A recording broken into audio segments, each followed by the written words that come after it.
read you the first chapter of this book, guys. So it's called Minecraft Into the Game. I've only read this book. I've only read the first couple of chapters. These are the people we've got. We've got Morgan. We've got Ash. We've got Harper. We've got Paul.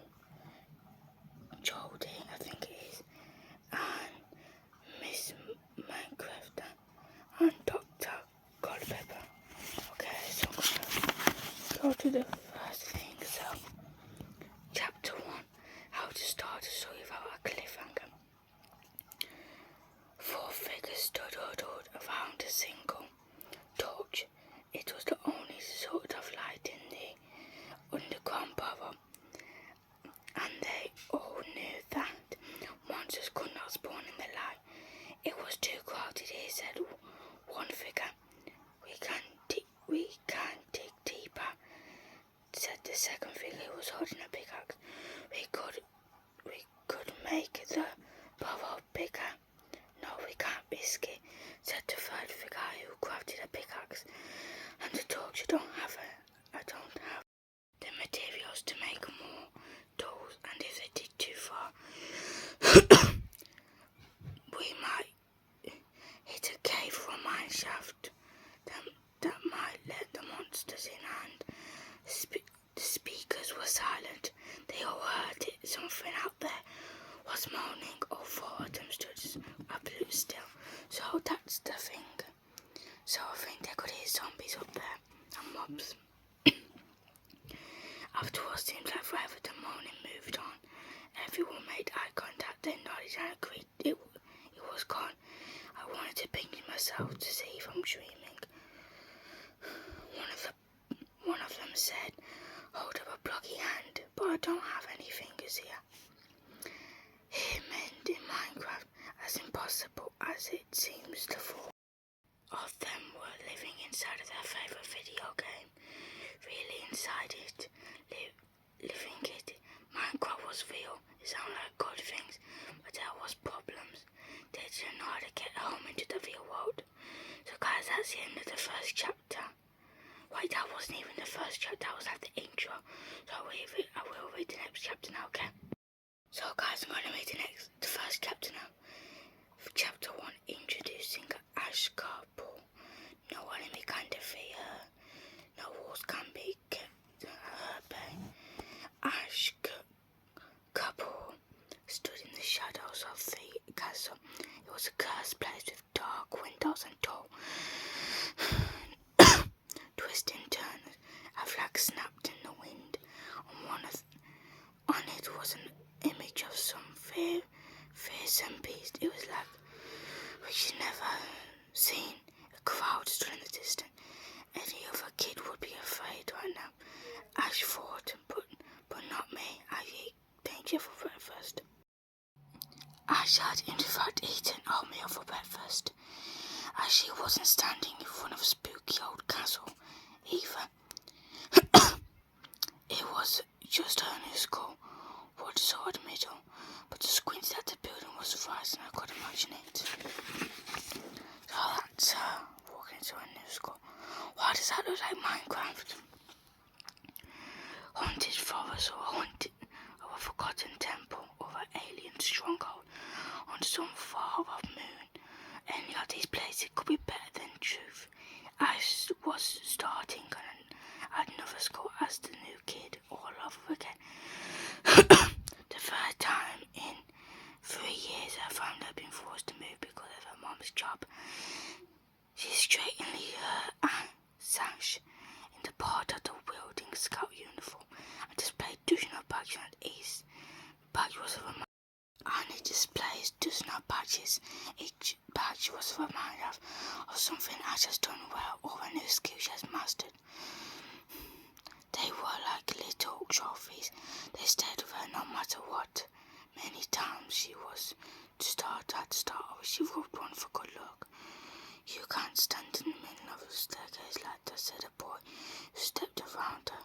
Yeah, are you lost or something? Added a girl on the edge past the side. Actually, I could use some directions. I'm looking for room 247.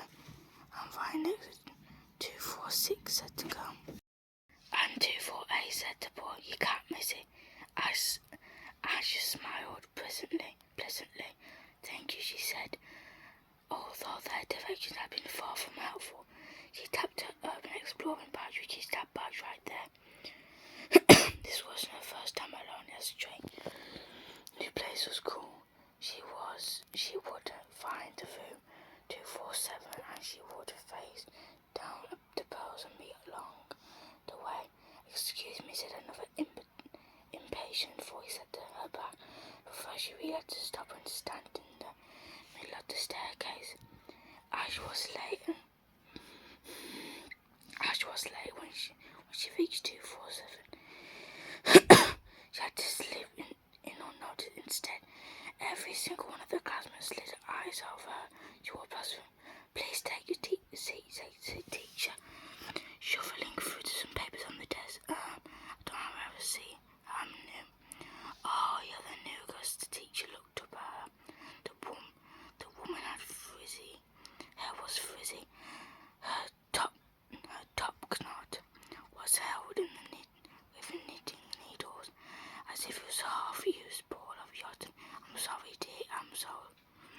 Just to cut to the brain. Before my first cup of coffee, she asked. I Miss Murphy, she said, changing the subject. Why don't you introduce yourself to the class? Ash turned towards a new classmate. She took a deep breath, tapping her public speaking badge. For a look, she put on a bright smile. She had been through this before. Hi everybody, she said cheerfully. My name is Ash Carpool. I just moved with my family from the West Coast. I was born in Florida. I like scouting animals and video games. A boy in the second row perked up. So that's the picture. To his binder, which was decorated with Minecraft stickers, Ash nodded. Minecraft especially, she added. Maybe she wouldn't have so much trouble making new friends at the time. An animal lover, said Miss Murphy. Why, that gave me an idea. How would you like to take care of Bob and Sweet Cheeks for a while? The boy with the microbiome perked up against he raised his hands. Broken Cheeks, Ashley asked unsentenced. The class had to sit. Miss Murphy clarified. Then she whispered, I didn't name him. Miss Murphy, the boy said, waving his hand. Yes, Morgan. The boy straightened up from his seat. Broken Cheeks actually a lot of work. Miss Marvin cried. Miss Marvin sighed. 24 children are a lot of work, Morgan. Broken Cheeks is a hamster. Sure, he looks cute, Morgan, Merkel said. From a distance, but when you neglect him even a little bit, he freaks out and needs food, fresh air, exercise, cute as intelligent situation. Sound like he could use a break from hamster, Morgan said the teacher.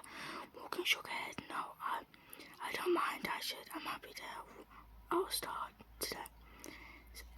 It settled in then, Miss Marva. Ash, said Miss Marva. Ash says, sorry guys. Ash, there's a free seat in the back there. Ash felt quite happy. The day was off